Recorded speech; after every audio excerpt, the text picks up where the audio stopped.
Cheguei em casa sem avisar. Depois de cumprir minha última missão, descobri que meu filho agonizava sozinho na sala de cuidados intensivos. Enquanto isso, minha nora estava em uma festa com os amigos em um iate na costa de Angra dos Reis. Então, congelei todas as contas imediatamente. 1 hora depois, ela ficou furiosa ao saber. Fico feliz que você esteja aqui.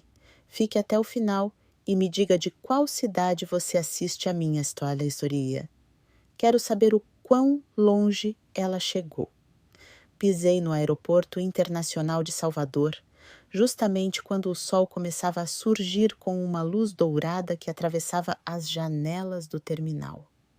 A velha mala militar gasta nos cantos repousava aos meus pés, como com uma companheira de viagem fiel por mais de 40 anos. No meu pulso, o relógio de bolso do meu pai vibrava suavemente a cada movimento.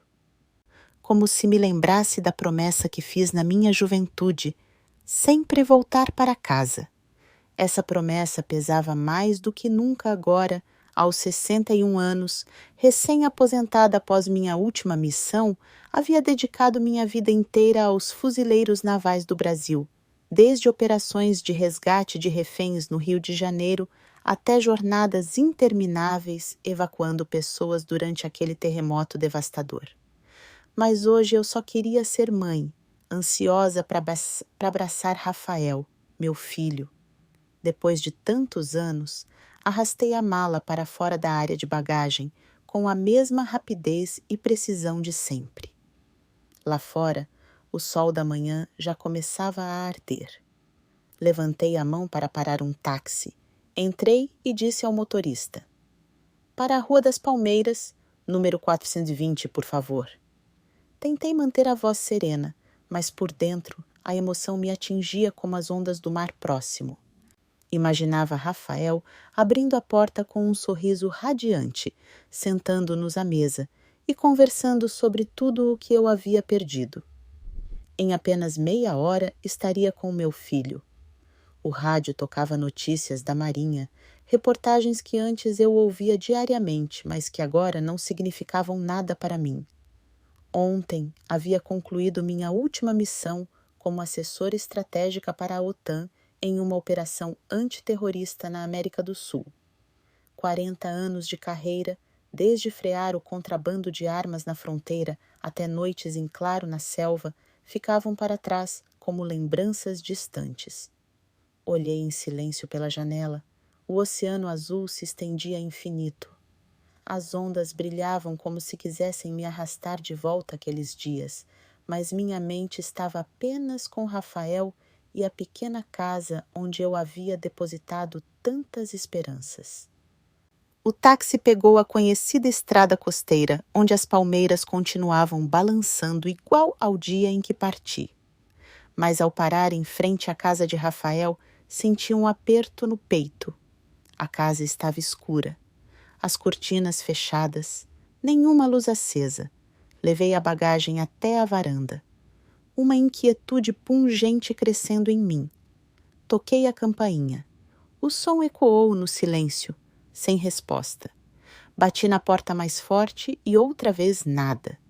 Um silêncio estranho, como se a casa tivesse sido abandonada. Desci ao jardim e olhei ao redor. A caixa de correio estava cheia de panfletos amassados. Eles se acumulavam na entrada como se ninguém tivesse limpado há muito tempo. Meu coração acelerou. Um pressentimento sombrio me oprimia o peito.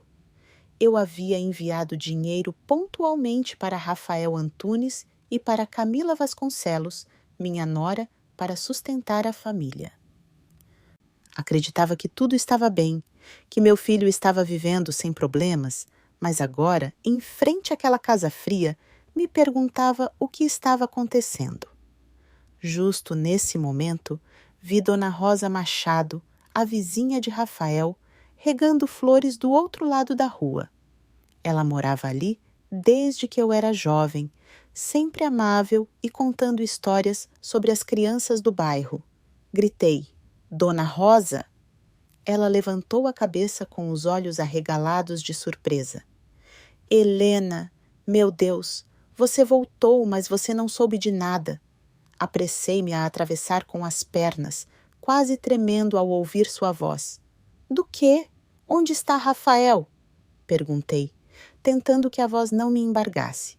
Dona Rosa largou o regador no chão com um olhar cheio de compaixão.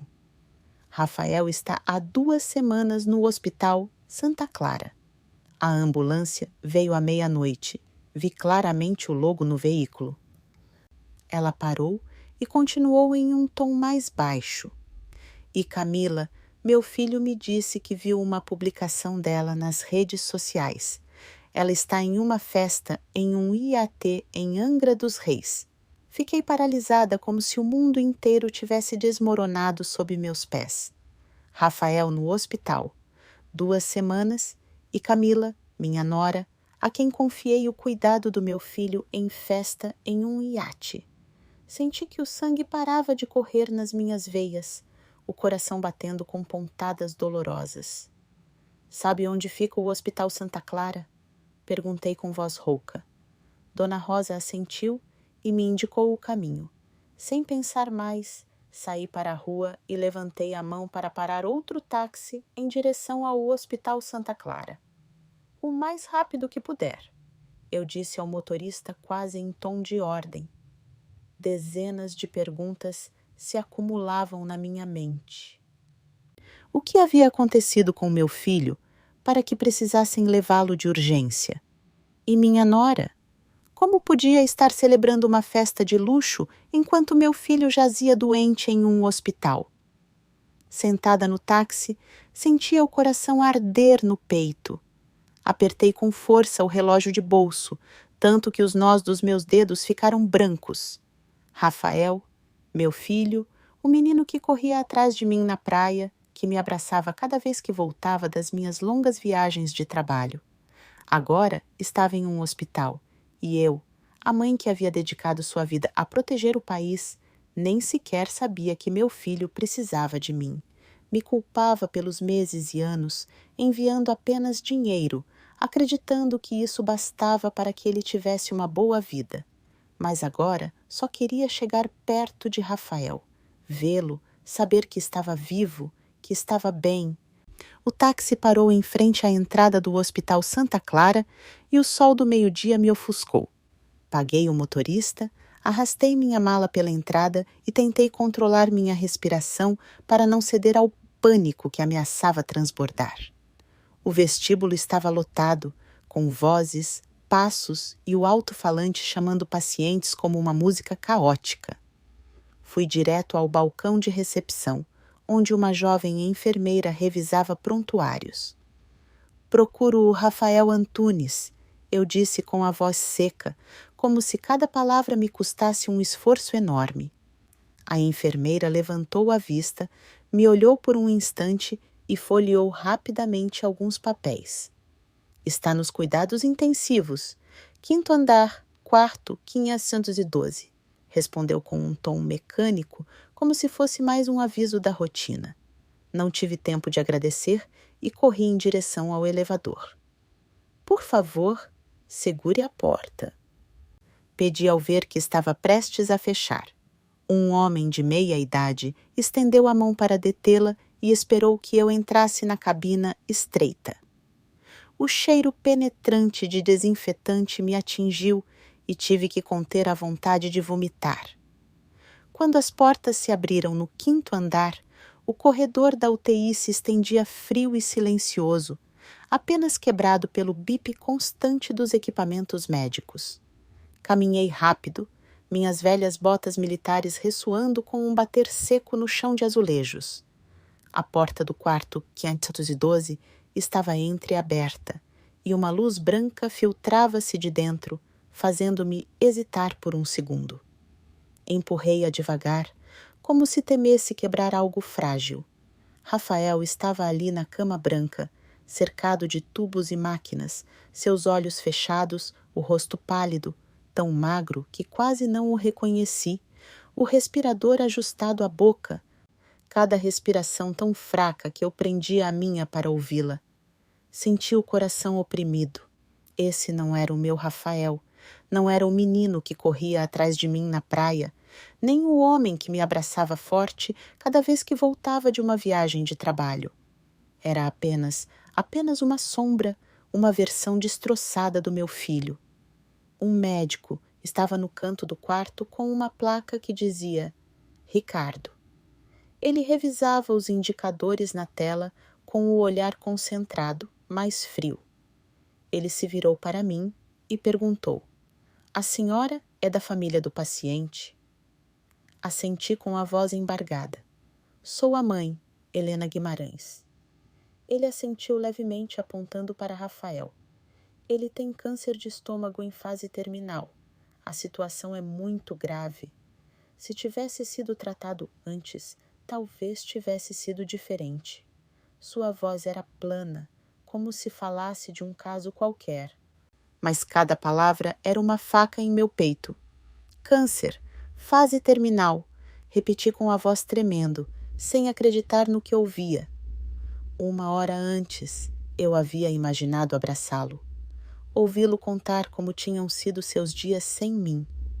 Pensei que o veria saudável, sorrindo. Não assim, preso entre máquinas sem vida. Como isso aconteceu? Por que ninguém me avisou? Perguntei, quase suplicando. O Dr. Ricardo Moreira balançou a cabeça com um brilho de compaixão. Ninguém veio vê-lo desde que ele foi internado. Tentamos contatar a família, mas não foi possível. Ninguém veio vê-lo. Essa frase me atingiu direto no peito. Camila, minha nora, em quem confiei para cuidar de Rafael. Onde estava ela? Lembrei-me das palavras de Dona Rosa, a publicação nas redes sociais, o IAT, as festas. A raiva me queimou, mas foi afogada pela dor. Aproximei-me da cama e peguei sua mão fria. Sua pele era fina como papel, com veias azuis marcadas. "Rafael, sou mamãe", sussurrei contendo as lágrimas. "Já estou aqui, filho." De repente, seus lábios se moveram, suas pálpebras tremeram e ele abriu os olhos. Estavam turvos, mas com um brilho familiar. "Mamãe", murmurou tão fraco que tive que me inclinar para ouvi-lo. "Mamãe, eu te amo." Antes que ele terminasse, a máquina de ritmo cardíaco emitiu um bip longo e agudo, cortando o ar. Agarrei-me à sua mão. "Rafael." "Não, filho!" Gritei, mas o doutor Ricardo me afastou, chamando as enfermeiras. "Saia! Deixe-nos trabalhar." Ele ordenou com firmeza. Fui tirada para o corredor. Olhei pela janela enquanto as enfermeiras corriam. Máquinas suavam, vozes urgentes, tudo misturado. Cobri o rosto, chorando sem controle. "Por favor, não o leve." Eu repetia como se isso pudesse retê-lo. Mas minutos depois, o Dr. Ricardo saiu. Ele tirou as luvas e balançou a cabeça. "Sinto muito", disse com voz grave. "Fizemos todo o possível." Senti que me esvaziava por dentro. Minhas pernas cederam e saí cambalhando da UTI, sem ousar olhar o lençol branco cobrindo seu rosto. Rafael havia partido. Justo quando eu acabara de voltar, não consegui dizer o quanto o amava, nem que lamentava tê-lo deixado sozinho. Fiquei no corredor sob uma luz fria e branca, sentindo um vazio imenso, como se o mundo inteiro tivesse desmoronado. Peguei o telefone com as mãos tremendo e disquei o número de Camila. Do outro lado, ouvia-se música alta, risadas e vozes, como se ela estivesse no meio de uma festa. "O que foi?" respondeu Camila, com um tom seco, sem o menor interesse. Respirei fundo, tentando manter a voz firme. "Rafael morreu." Houve alguns segundos de silêncio e então ela respondeu como se falasse do tempo. "Ah, sim, estou ocupada. Falamos depois." A ligação foi cortada. Fiquei imóvel. O telefone escorregou da minha mão e caiu no chão. Camila não perguntou nada, Não demonstrou tristeza, estava em festa, enquanto meu filho acabava de dar seu último suspiro. Virei-me e caminhei em direção à saída do hospital. Lá fora, o sol continuava brilhando, mas eu só sentia frio, um frio que me penetrava até os ossos. Havia perdido Rafael e agora sabia que também havia perdido a fé na única pessoa que um dia chamei de família. Camila, a quem acreditei que cuidaria do meu filho, nos havia traído da forma mais cruel. Saí pela porta do Hospital Santa Clara. A luz do meio-dia atingiu-me em cheio no rosto. Mas a única coisa que senti foi um vazio gelado por dentro. Minhas pernas pesavam como se cada passo fosse um esforço para não desabar. Não me lembro quanto andei, apenas que precisava chegar ao cartório para fazer o registro de óbito de Rafael. A palavra óbito ressoava na minha cabeça como um martelo, despedaçando qualquer esperança que pudesse restar. Meu filho, o menino que criei e amei com todo o meu coração. Agora era apenas um papel, um carimbo, um nome em um arquivo do hospital. No cartório, uma jovem enfermeira com o cabelo preso em um rabo de cavalo alto me entregou uma sacola plástica transparente. Estas são as pertenças do Sr. Antunes, disse com voz suave, mas apressada pela rotina de um dia de trabalho. Peguei a sacola com as mãos tremendo e olhei através do plástico.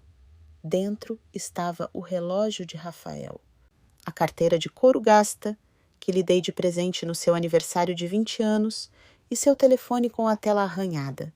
Abri a carteira procurando algo dele, uma marca da vida que ele havia vivido, mas estava vazia. Só restavam seus documentos e uma foto antiga com as bordas amassadas. Na imagem, Rafael e eu estávamos na praia. Ele era apenas uma criança, com um sorriso radiante e uma pipa vermelha na mão. Apertei a foto contra mim, como se ao soltá-la as lembranças do meu filho desaparecessem. Também pedi ao médico que me entregasse todo o histórico clínico de Rafael. O mesmo Dr. Ricardo Moreira entrou com um grosso prontuário na mão. Aqui está todo o meu histórico, disse, deixando a pilha de papéis sobre a mesa. Fui passando as páginas, datas de internação, exames e o diagnóstico final. Câncer gástrico em estágio terminal com metástase. Parei, a vista embaçada ao ler aquela linha. O médico ao meu lado abaixou a voz. Se o tivessem trazido alguns meses antes, talvez ele vivesse 1 ou 2 anos a mais. Mas quando ele foi internado, seu estado já era muito grave. Assenti sem conseguir falar, sentindo que o peito se apertava. 1 ou 2 anos. Se eu estivesse em casa assim, eu teria notado mais. Se eu não tivesse deixado Camila se encarregar de tudo, Rafael teria tido uma chance. Quem é a pessoa de contato principal? Perguntei com voz rouca à enfermeira de plantão que estava perto. Ela revisou sua caderneta e respondeu. Camila Vasconcelos. Ligamos várias vezes e enviamos mensagens, mas não conseguimos contatá-la. Fiquei gelada como se tivesse levado um tapa. Camila, a mesma quem eu enviava dinheiro todo mês, em quem confiava para cuidar de Rafael. Não apareceu. Não só havia abandonado meu filho, como nem sequer respondeu ao hospital quando tentaram se comunicar. Fechei os punhos, cravando as unhas na palma da mão até sentir uma ardência. Nesse momento, o telefone de Rafael vibrou dentro da sacola plástica. A tela se iluminou com o nome Camila. Fiquei olhando aquele nome com o coração batendo a 1000 por hora. Parte de mim queria atender, gritar com ela, perguntar como podia ser tão cruel, mas não o fiz. Não conseguia encarar sua voz fria, não depois de tudo o que havia acontecido. Deixei o telefone tocar até que a tela se apagou. Então, guardei a sacola na minha bolsa e saí do cartório. Fui para o necrotério, onde haviam levado Rafael para prepará-lo para o funeral. o funcionário me entregou um documento pedindo que eu o assinasse para transferi-lo para a funerária militar. Peguei a caneta, mas minha mão tremia tanto que a assinatura saiu em rabiscos. Está tudo bem? Perguntou o homem, olhando-me com preocupação. Assenti, mas sabia que não estava. Como poderia estar se acabara de perder meu único filho? Terminei de assinar, levantei-me e saí do necrotério, sentindo que cada passo arrastava uma pedra enorme. Ao sair do hospital, finalmente deixei as lágrimas caírem. Fiquei de pé junto à calçada, o sol queimando meus ombros, mas não sentia nada além de dor. Dor por Rafael, por ter suportado sozinho seus últimos dias sem sua mãe ao lado, sem ninguém para segurar sua mão. Me culpava pelos anos que passei absorvida no trabalho, nas minhas missões pelo mundo. Pensei que enviar dinheiro era suficiente, que Camila cuidaria dele, mas eu estava errada. O maior erro da minha vida foi deixar meu filho nas mãos de alguém como ela. No meio da dor e do remorso, a imagem de Camila voltou a aparecer, nítida e cruel.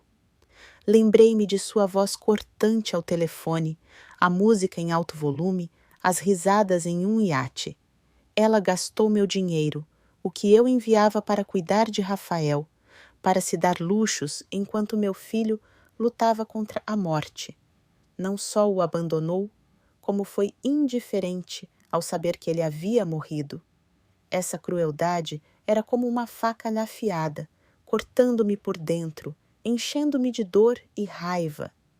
Queria gritar, confrontá-la, perguntar por que ela tratou Rafael assim, mas sabia que ainda não era o momento.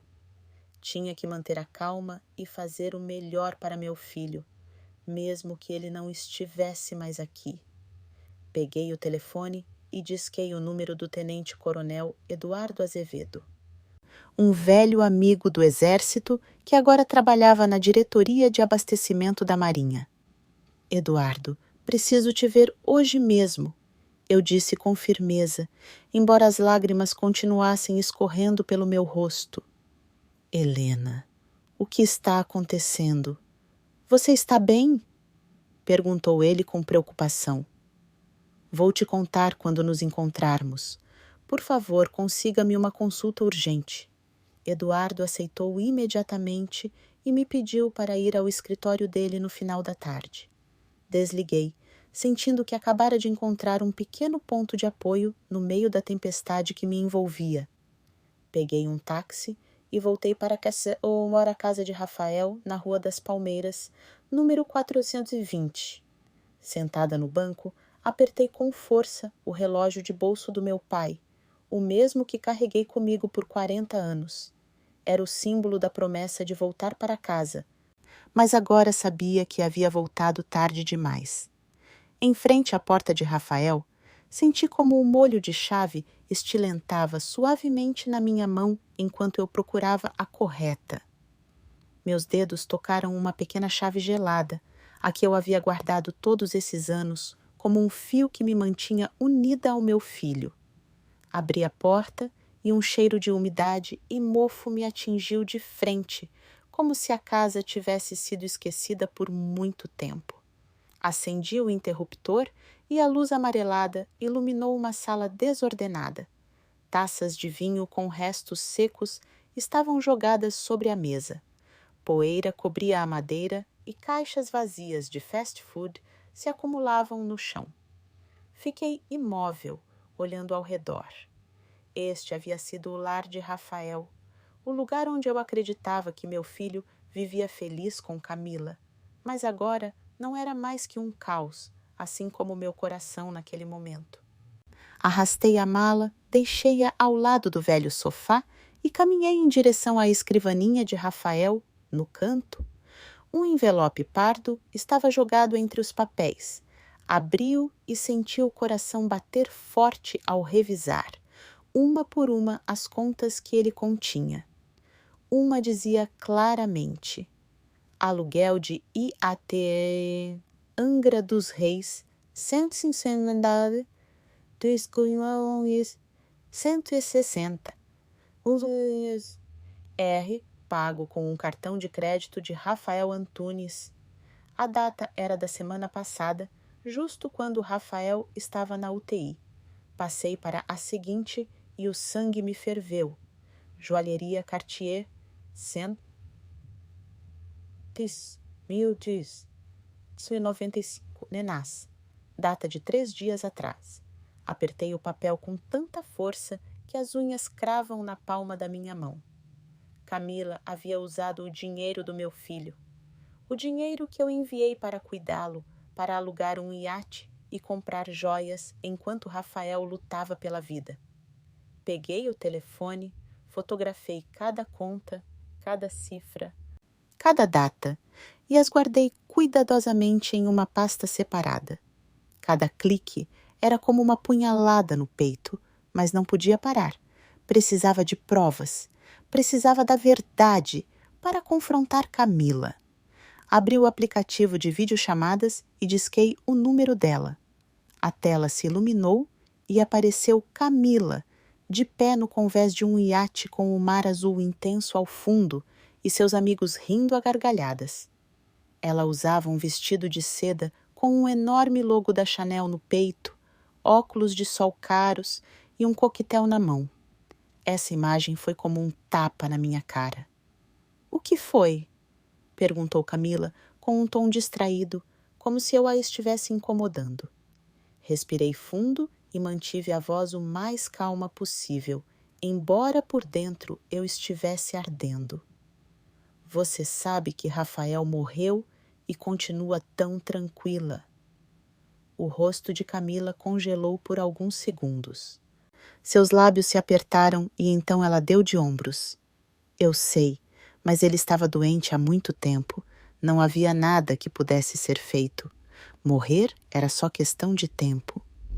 Ela disse isso com suavidade, como se falasse de algo sem importância, não da morte de seu marido, do meu filho.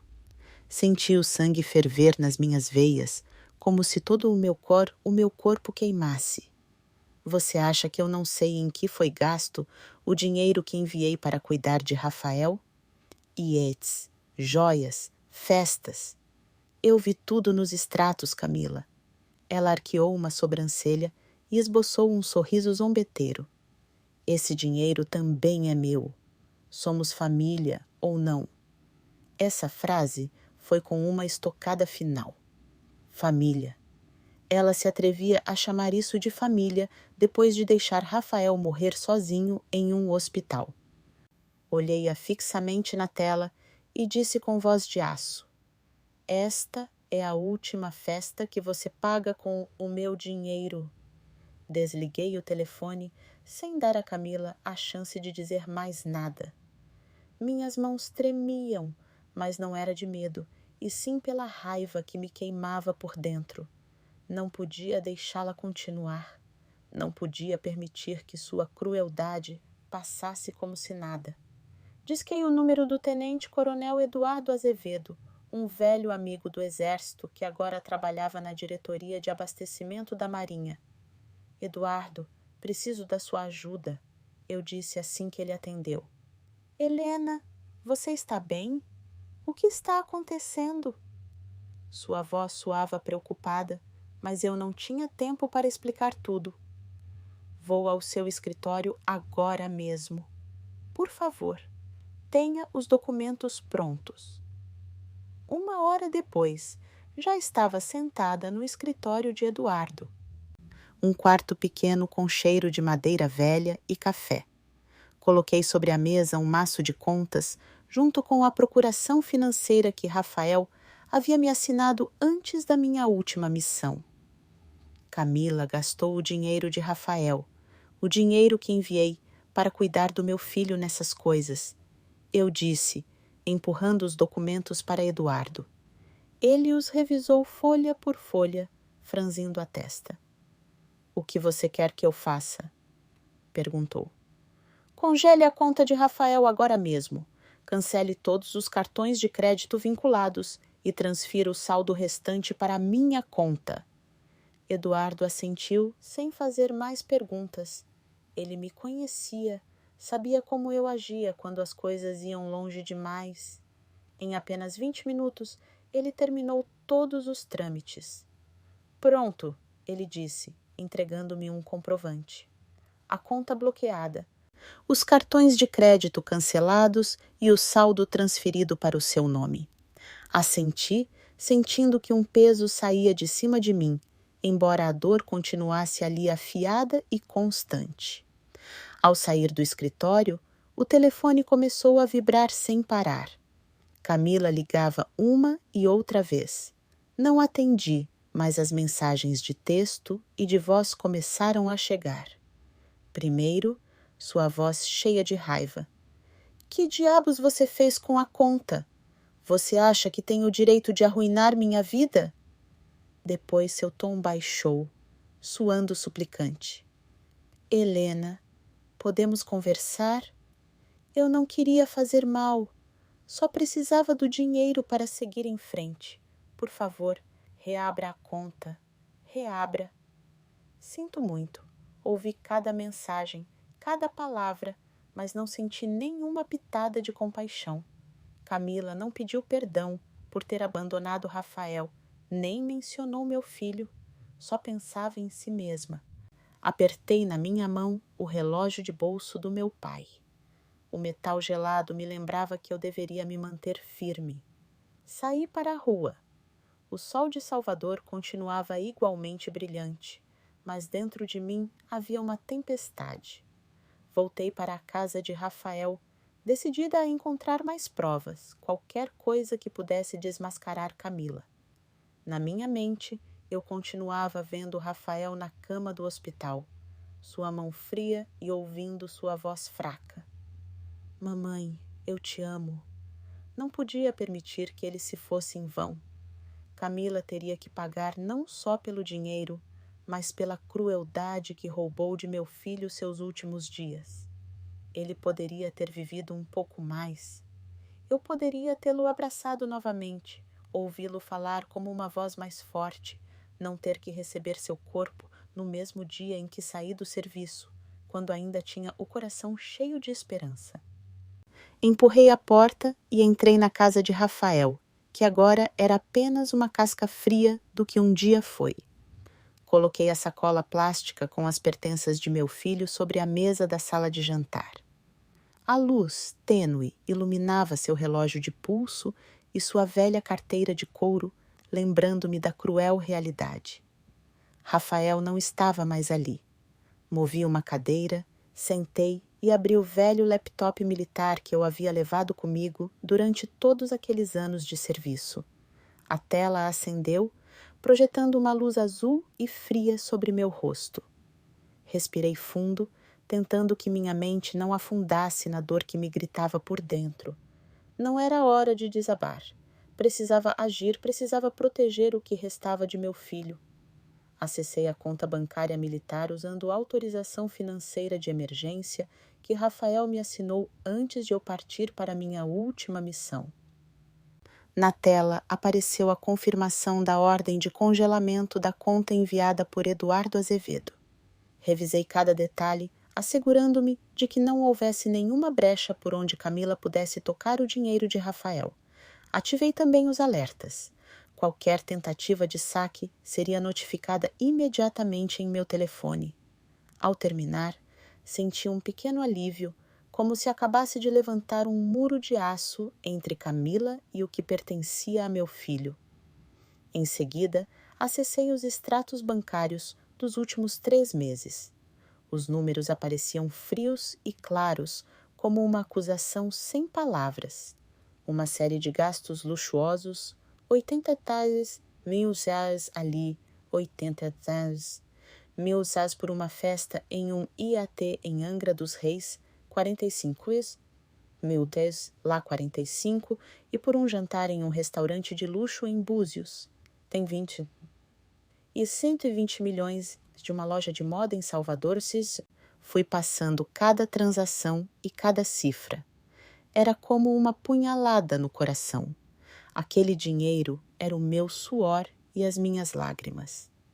Os meses que passei arriscando a vida no campo de batalha, pensando que estava pagando pelo bem-estar de Rafael, mas na realidade só alimentava a vaidade de Camila, enquanto meu filho estava no hospital sozinho, sem ninguém para cuidar dele.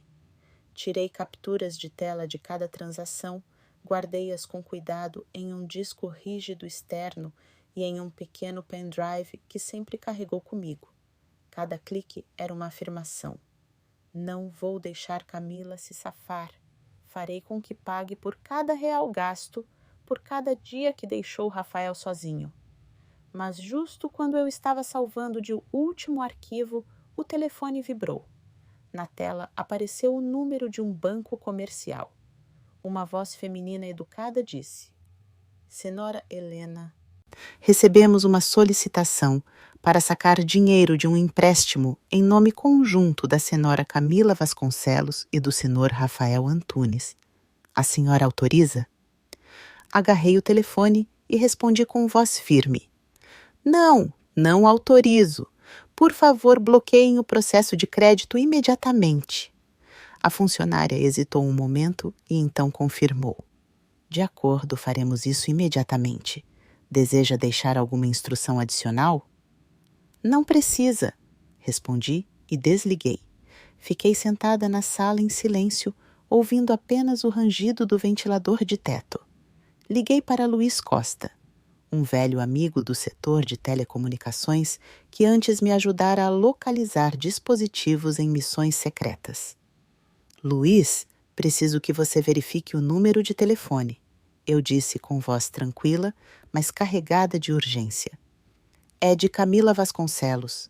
Quero saber onde ela está. Luiz aceitou sem pensar e apenas 10 minutos depois me ligou de volta. O sinal do telefone dela está em alto mar, na costa de Angra dos Reis, provavelmente em um barco. Quer que eu te passe as coordenadas? Assenti, embora ele não pudesse me ver. Mande. Obrigado. Começava a escurecer e a luz que entrava pela janela se tornava de um tom laranja suave. Fechei a casa de Rafael com chave.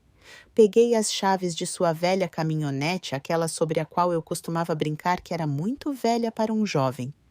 Dirigi até o supermercado mais próximo e comprei água, comida enlatada e 3 cadeados novos, os mais resistentes que tinham. Ao retornar, troquei todas as fechaduras da porta principal e da traseira. A cada volta da chave de fenda, imaginava que estava fechando a passagem para Camila, bloqueando qualquer oportunidade de continuar se aproveitando. Coloquei FITAP, adesiva militar, com um código sobre cada cadeado, um hábito dos meus dias no exército para garantir que ninguém os manipulasse. Enquanto eu empacotava os papéis soltos de Rafael em uma caixa de papelão, encontrei uma caderneta velha de capa de couro gasta e com o cordão frouxo. Abria e o coração me deu um salto ao ver a letra conhecida de Rafael. Dentro havia uma lista das quantias de dinheiro que ele havia dado a Camila, cada uma com data e sua assinatura. 30 taj. Isso. Março para Camila comprar remédios. 50 sós. 50. Meu Deus. Abril. Camila disse que precisava de dinheiro para consertar a casa. Fui passando as páginas e notei que muitas coincidiam com gastos luxuosos nos extratos bancários. Camila não só gastava meu dinheiro, como também enganava Rafael, fazendo-o acreditar que o usava para cuidar da família. Deixei-me cair na cadeira com a caderneta nas mãos, sentindo que acabara de encontrar a última peça do quebra-cabeça.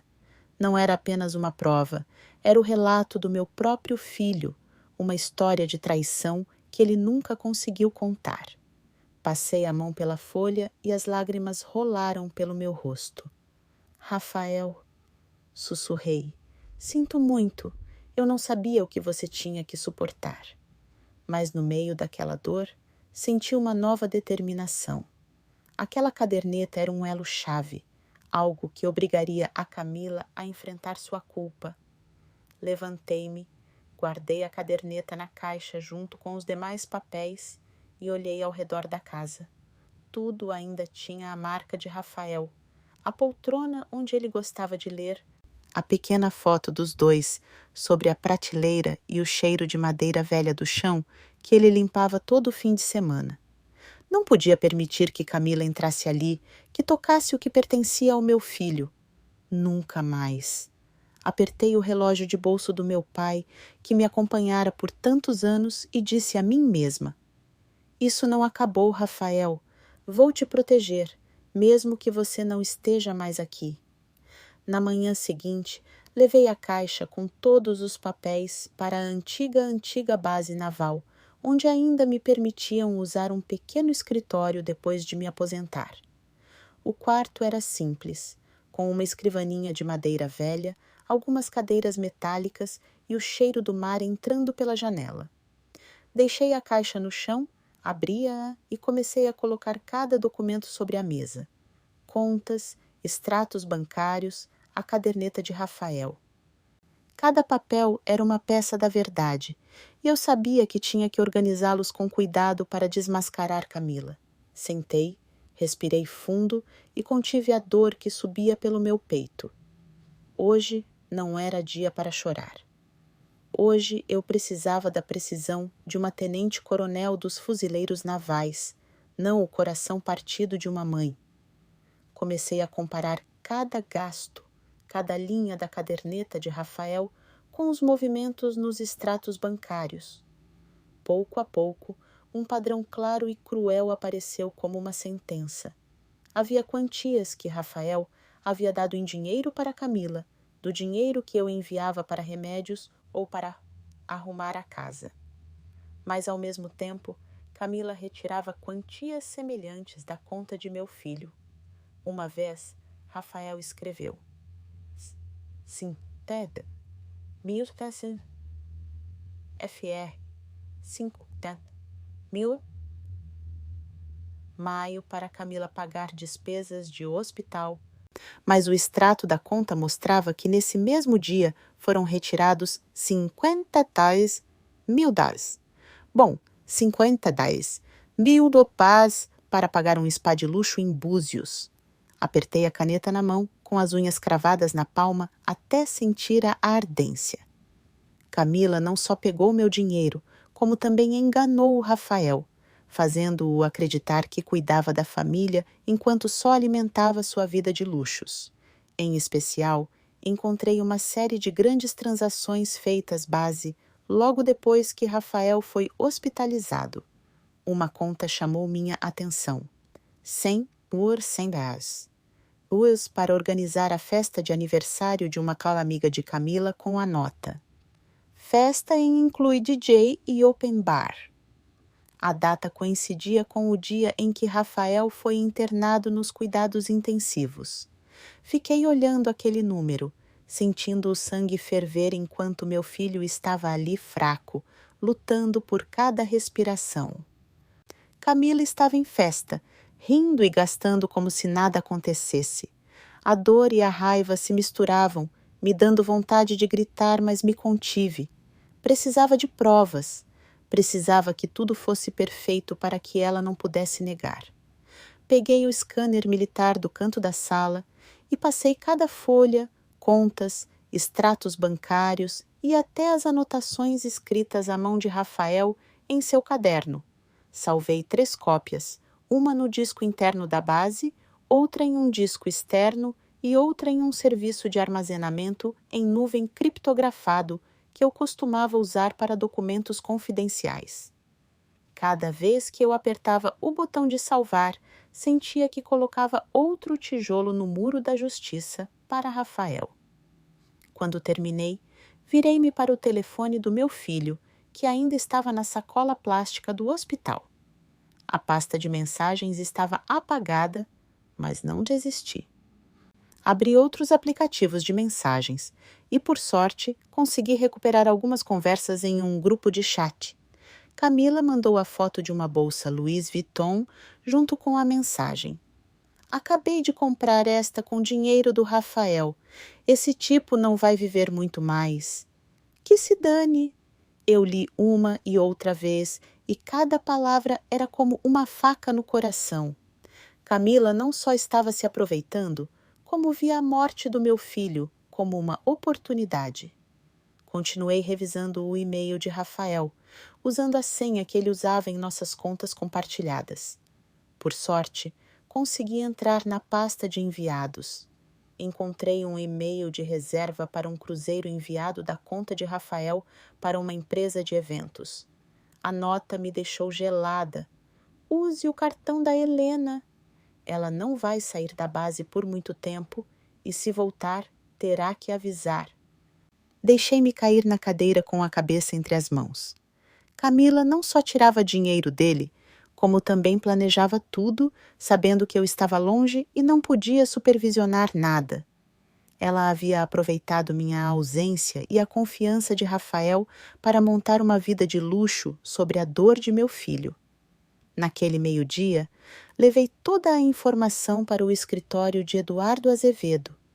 Helena, o que você conseguiu? Ele me perguntou com seriedade. Coloquei a caixa sobre a mesa e tirei os documentos e os discos. Aqui está tudo: contas, extratos bancários, mensagens, e-mails. Camila sacou dinheiro da conta de Rafael para gastá-lo, inclusive quando ele estava no hospital. Eduardo revisou alguns papéis e assentiu. Isso é suficiente e legal para usar como prova financeira. Você quer ir além? Assenti com a voz firme. Quero que ela pague, Eduardo. Não só pelo dinheiro, mas pelo que fez a Rafael. Ele colocou uma mão no meu ombro com um olhar cheio de empatia. Vou te guiar para apresentar isso no fórum, mas você vai precisar de um bom advogado antes de sair da base.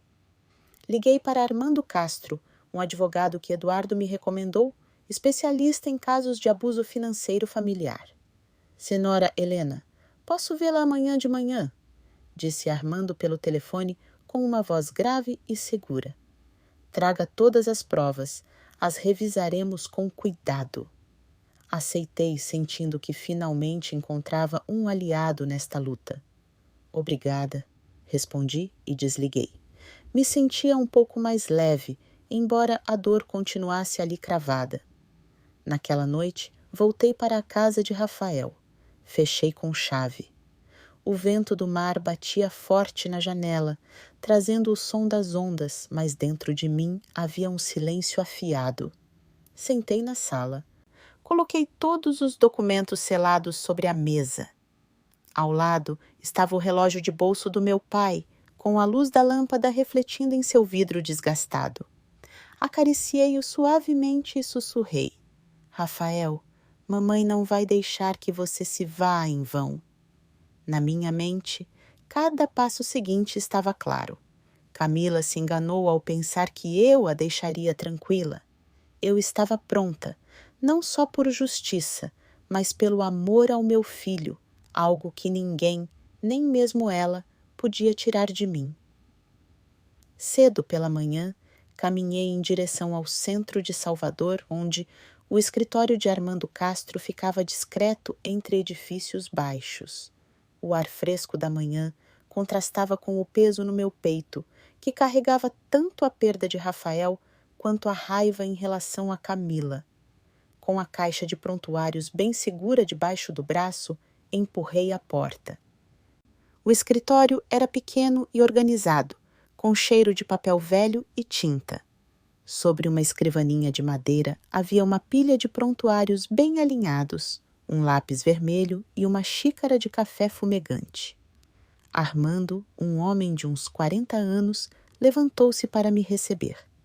Ele me deu a mão com firmeza, com um olhar agudo que parecia ver através da minha dor.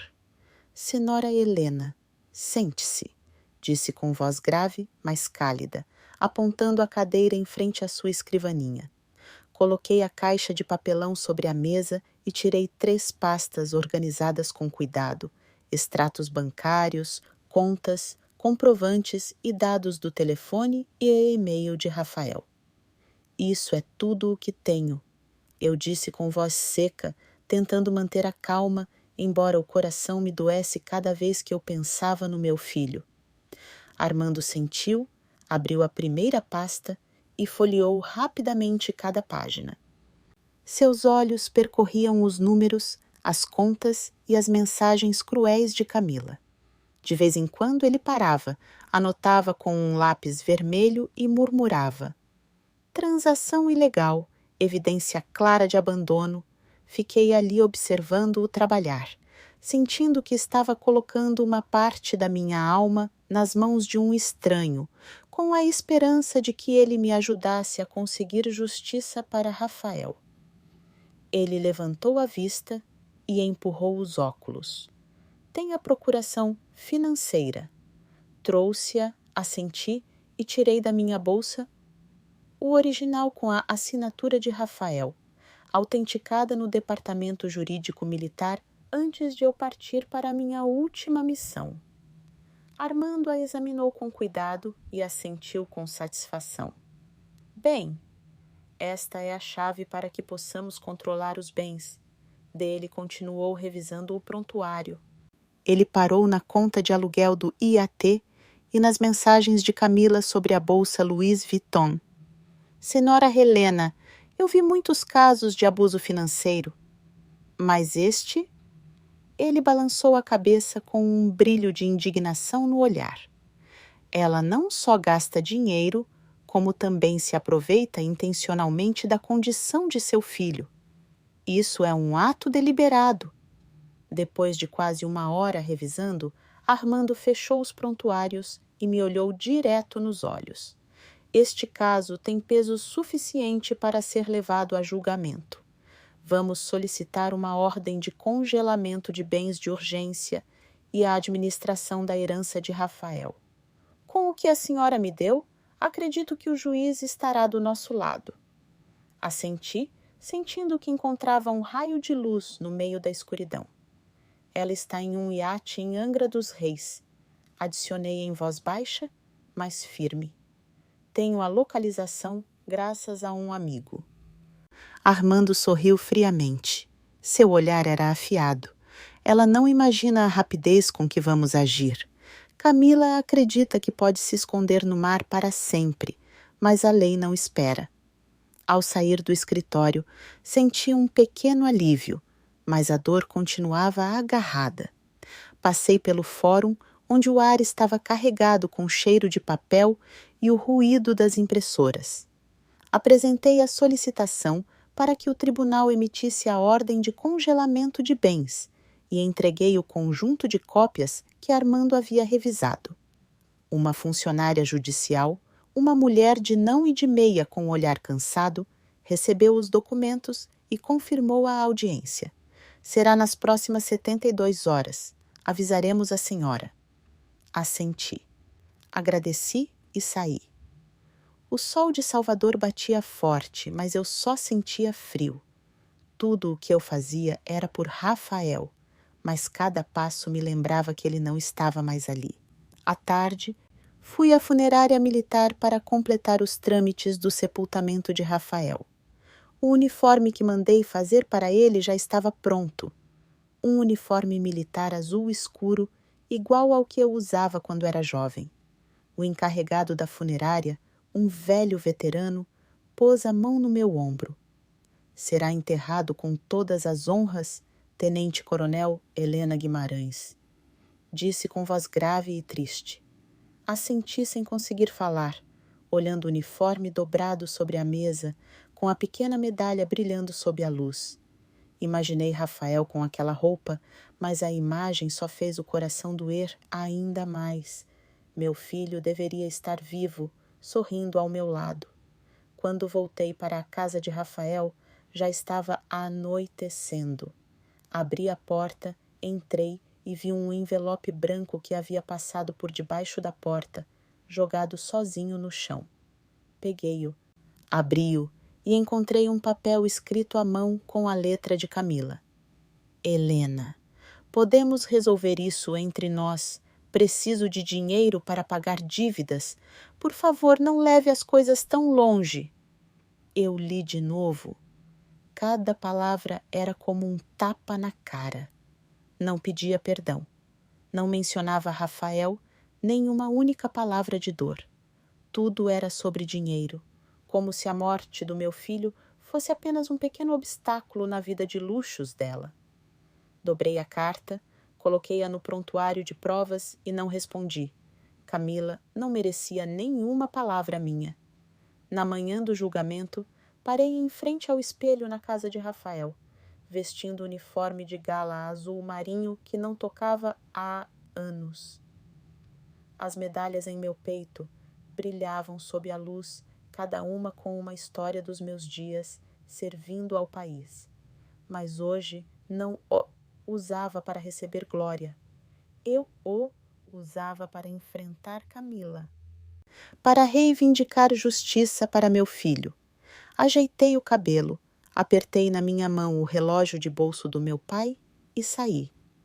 O vento do mar soprava, trazendo o salgado de Salvador, mas por dentro eu só tinha uma determinação fria.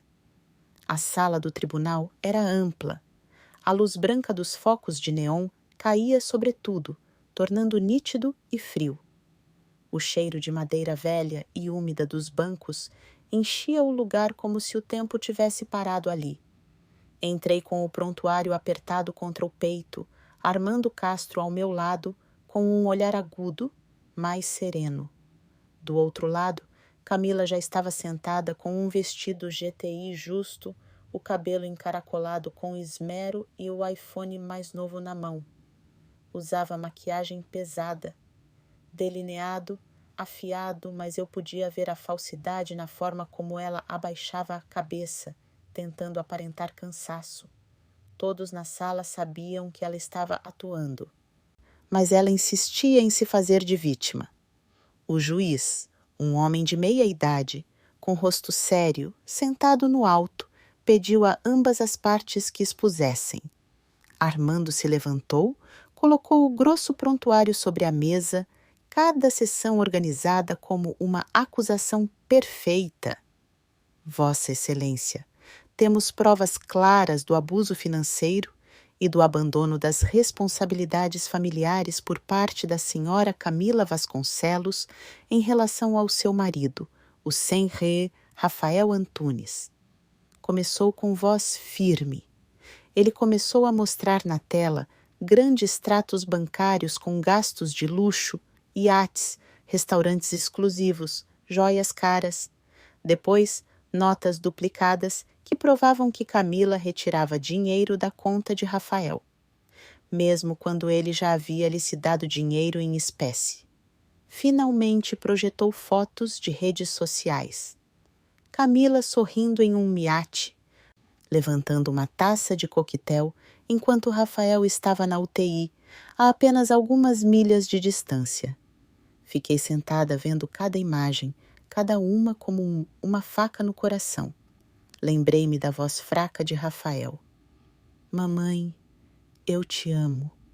E então o bip longo do monitor de ritmo cardíaco. Camila não só levou o dinheiro, como também levou os últimos dias de vida do meu filho, dias que ele poderia ter vivido se tivesse recebido a atenção adequada. Fechei o punho, minhas unhas cravando na palma, contendo-me para não chorar na sala. O advogado de Camila, um jovem com um terno brilhante, levantou-se para responder. Vossa Excelência, esses gastos são um direito legal da senhora Vasconcelos como esposa do senhor Antunes. Além disso, a doença do senhor Antunes era irreversível. Minha cliente não pode ser responsabilizada. Sua voz era fluida, mas eu vi como Camila evitava meu olhar enquanto ele falava. Ela sabia a verdade e Pio sabia que não poderia negá-la por muito tempo. Armando pediu para chamar uma testemunha e o doutor Ricardo Moreira, que havia tratado Rafael, entrou. Ele se postou diante do tribunal com voz grave, mas clara. Se o Senrei Antunes tivesse sido internado antes e recebido a atenção adequada, ele teria podido viver entre 1 e 2 anos a mais. Mas ninguém nos contatou. Ninguém o visitou durante as 2 semanas em que esteve na UTI. A sala ficou em silêncio e vi Camila abaixar a cabeça, apertando o iPhone como se quisesse ocultar a vergonha. O juiz me olhou, indicando que eu falasse. Levantei-me, o uniforme militar pesando sobre meus ombros, mas me dando força. Olhei direto para Camila, depois para o juiz, com a voz tremendo, mas firme. Eu estava ausente para proteger o país. Eu enviava dinheiro, confiando que meu filho estava sendo cuidado, mas ninguém tem o direito de usar minha ausência para matar meu filho. Ao terminar, a sala ficou em silêncio. Apenas se ouviam respirações suaves e o som da caneta do secretário do tribunal. Camila abaixou a cabeça ainda mais, mas não vi nem uma pitada de arrependimento em seus olhos. O juiz assentiu, revisou o prontuário mais uma vez antes de declarar.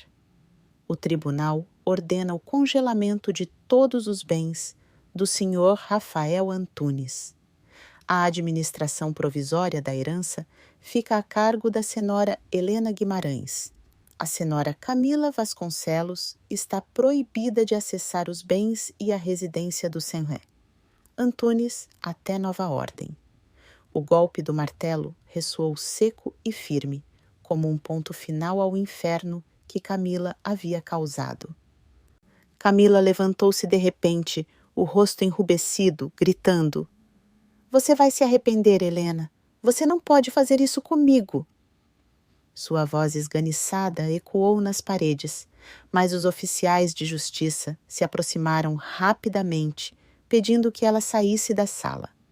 Eu a observei enquanto a levavam, seu vestido GTI deslizando pela porta. E pela primeira vez, senti que um pouco de justiça havia sido feita. Mas isso não aliviou a dor. Rafael não voltaria e a crueldade de Camila continuava sendo uma cicatriz que nunca cicatrizaria em meu coração.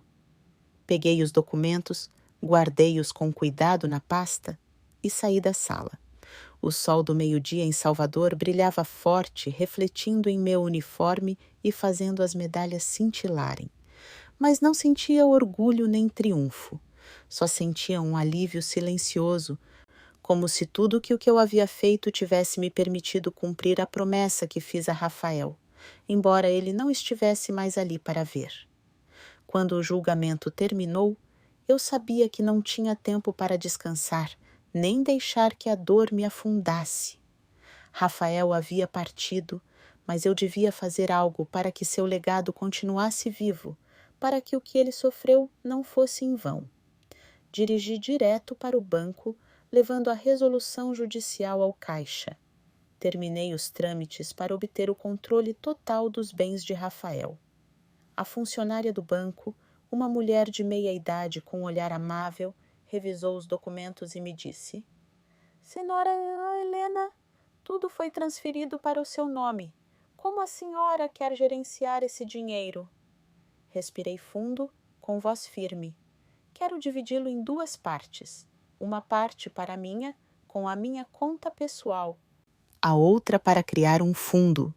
Chamei o fundo de fundo Rafael, uma entidade sem fins lucrativos registrada no Ministério do Desenvolvimento Social do Brasil naquela mesma semana.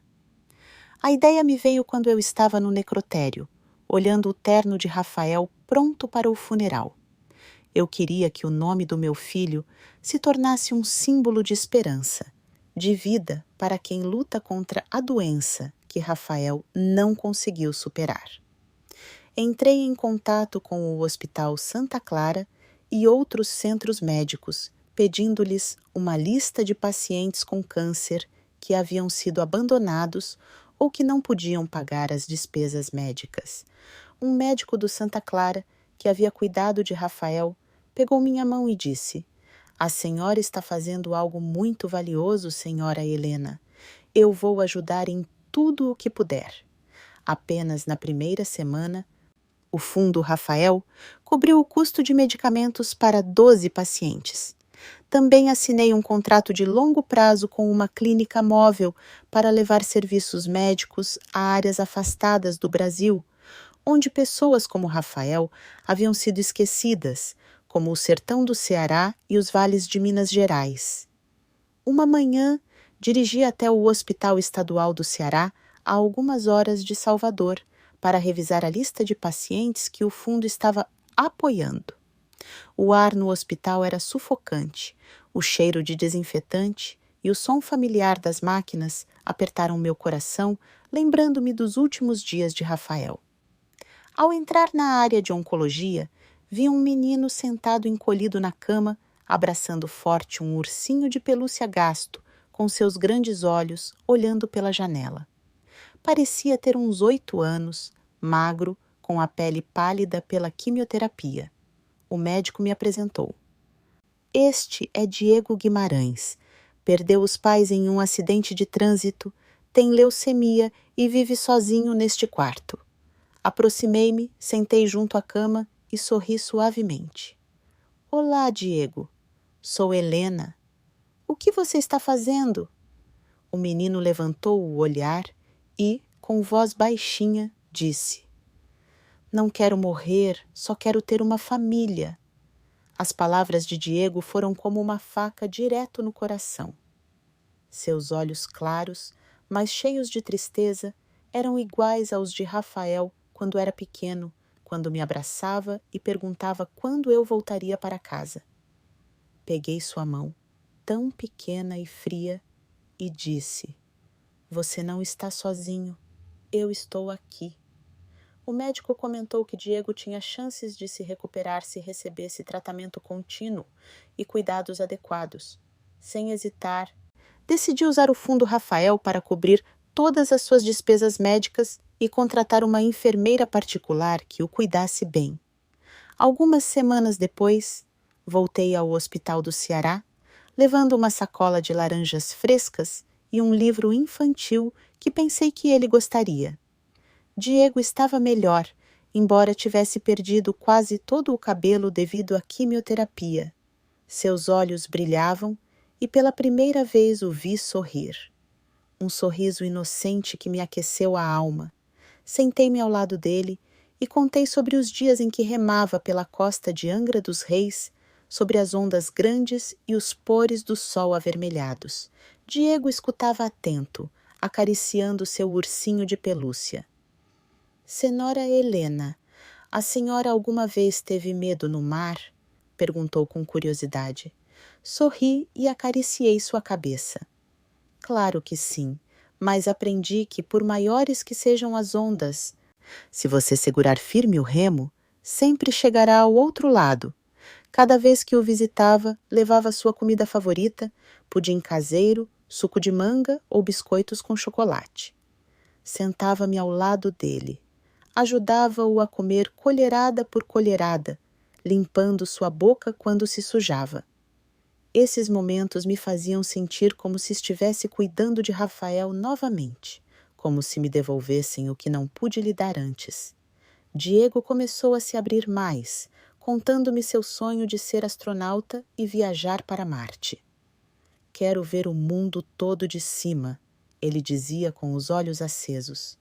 Eu assentia com as lágrimas querendo sair, mas assegurava e apenas sorria. Você vai conseguir, Diego. Eu acredito em você. Uma tarde, enquanto me preparava para sair do hospital, Diego me pegou pela mão com o olhar hesitante. Senhora Helena, a senhora pode ser minha avó?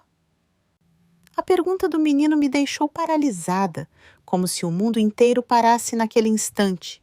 Olhei para os olhos claros de Diego, vi o reflexo de Rafael e senti que meu coração sarava um pouco. Aproximei-me, abracei-o forte e as lágrimas rolaram pelo meu rosto. Claro que sim, Diego, serei sua avó. O menino me abraçou com força. O ursinho de pelúcia ficou amassado entre nós e pude sentir o calorzinho que emanava de seu frágil corpo. Nesse mesmo dia, comecei os trâmites para a adoção legal. Entrei em contato com o Departamento de Assuntos Sociais, preparei os documentos e organizei um pequeno quarto na casa de Rafael para Diego. Pintei as paredes de azul marinho, a cor que Diego disse que gostava porque se parece com o céu. Comprei uma cama de solteiro, uma mesinha e coloquei seu ursinho de pelúcia sobre o travesseiro. Cada passo da preparação era uma promessa comigo mesma. Não deixaria que Diego ficasse sozinho como sem querer deixei Rafael. O fundo Rafael não era apenas o legado de meu filho, agora também era a ponte que me levava lá. Diego, um menino que trouxe luz aos meus dias mais sombrios. 6 meses após o julgamento, recebi uma ligação do médico do Hospital Estadual do Ceará. Senhora Helena, tenho boas notícias, disse com entusiasmo do outro lado da linha. Diego respondeu bem ao tratamento. Os últimos exames mostram que não há mais células cancerígenas. Fiquei imóvel na cozinha, segurando o telefone com força enquanto as lágrimas rolavam pelo meu rosto. Diego, o menino que conhecia em um quarto frio de hospital, agora tinha uma oportunidade de viver. Obrigado, doutor, sussurrei com a voz embargada. Estou indo para aí imediatamente. Apressei-me a preparar tudo e levei comigo uma pequena sacola de presente, um gorro de lã azul, que é assim que eu havia tricotado para Diego, esperando que ele gostasse. No dia em que Diego saiu do hospital, dirigi a velha caminhonete de Rafael até Ceará. O menino estava na entrada, magro, mas com os olhos brilhantes, abraçando seu ursinho de pelúcia gasto. Ao me ver, correu para mim com um sorriso radiante como o sol. Vovó, gritou, jogando-se em meus braços. Eu o abracei forte, sentindo o calor de seu pequeno corpo, e naquele momento vi a sombra de Rafael. Vamos, neto, eu disse, acariciando sua cabeça. Vamos para casa. Subimos na caminhonete. O som do mar de Angra dos Reis chegava de longe e o cheiro salgado e familiar entrava pela janela. A casa de Rafael agora havia se tornado o lar dos dois. A primeira refeição em casa foi simples, mas acolhedora. Cozinhei um bom ensopado caseiro, o prato favorito de Diego, com carne e molho de tomate fresco. Diego colocou com cuidado seu ursinho de pelúcia ao lado do porta-retratos de Rafael na prateleira. Depois me olhou com timidez e perguntou: A senhora acha que o tio Rafael teria gostado de mim? Sorri e coloquei minha mão em seu ombro. Claro que sim, Diego. O tio Rafael estaria muito orgulhoso de você. O menino assentiu. Seus olhos brilharam e ele voltou à mesa para dar uma grande mordida em seu ensopado, rindo quando o molho ficou no queixo. Limpei sua boca, sentindo uma alegria pequena, mas real, como se estivesse revivendo os dias ao lado de Rafael. Nas semanas seguintes, comecei a mudar a casa para que fosse realmente o lar de Diego e meu. Pintei a sala de cor areia, um tom quente que pensei que traria frescor. No terraço plantei primaveras, cujas flores vermelhas balançavam com a brisa marinha. No quintal, coloquei uma rede nova onde Diego gostava de deitar para ler ou olhar o pôr do sol. As coisas de Rafael, livros, roupas, algumas fotos, guardei-as cuidadosamente em um armário de madeira, não para esquecê-las, mas para proteger intacta a memória de meu filho. Cada vez que eu abria o armário, tocava sua jaqueta favorita e sussurrava: Você ainda está aqui, não está? Continuei dirigindo o fundo Rafael, expandindo as atividades para as zonas montanhosas do sertão do Ceará e dos vales de Minas Gerais. O fundo já ajudou dezenas de pacientes com câncer a receber tratamento precoce. Pessoas que eu sei que sem essa ajuda poderiam ter tido o mesmo destino de Rafael. Diego costuma sentar ao meu lado na mesa, fazendo a tarefa ou desenhando. Ele me desenhou com um uniforme militar de pé ao lado dele, com o mar de Angra dos Reis, azul intenso ao fundo. Esta somos nós, vovó, disse Diego, entregando-me o desenho, com os olhos brilhando de orgulho. Eu o abracei, sentindo que meu coração sarava pouco a pouco em momentos assim. Uma vez por mês, levo Diego para participar do grupo de voluntários do Fundo Rafael, levando vizinhos e comida para comunidades distantes. Diego se integrou rápido, correndo com outras crianças e distribuindo presentes com um sorriso radiante. Voa, Helena, posso levar mais doces da próxima vez? Ele me perguntou com um pacote de biscoitos que acabara de entregar na mão. Claro, mas você tem que pedir permissão à vovó primeiro, respondi, piscando para ele ao vê-lo rir e brincar. Senti que uma parte de Rafael voltava lá vida, como se meu filho estivesse nos observando e sorrindo de algum lugar. Comecei a me juntar ao clube de caiaque para idosos, no Porto de Salvador. Cada manhã cedo, remava sobre pequenas ondas, sentindo a água fresca tocar minhas mãos, lembrando os dias de treinamento no mar. Mas agora remava por prazer, pela paz que pensei que nunca mais encontraria. Às vezes, Diego sentava na beira, acenando para mim e gritando: Reme mais rápido, vovó! Um peixe está te seguindo! Eu ria a gargalhadas, sentindo meu coração mais leve a cada dia. Todas as tardes, Diego e eu íamos à pequena horta atrás da casa. Ele plantava tomates e eu cultivava ervas aromáticas. Na primeira temporada, colhemos uma cesta cheia e naquela noite, Diego me ajudou a cozinhar macarrão com molho de tomate fresco. Está mais gostoso que o ensopado, vovó, exclamou com a boca cheia de molho. Sorri, acariciando sua cabeça, sentindo uma felicidade simples que nunca pensei que sentiria novamente. De vez em quando, o advogado Armando ligava para me avisar que Camila continuava tentando processar ou reivindicar bens. Acabou de apresentar outra solicitação, mas o juiz a rejeitou. Disse Armando com voz tranquila. Não se preocupe, está tudo sob controle.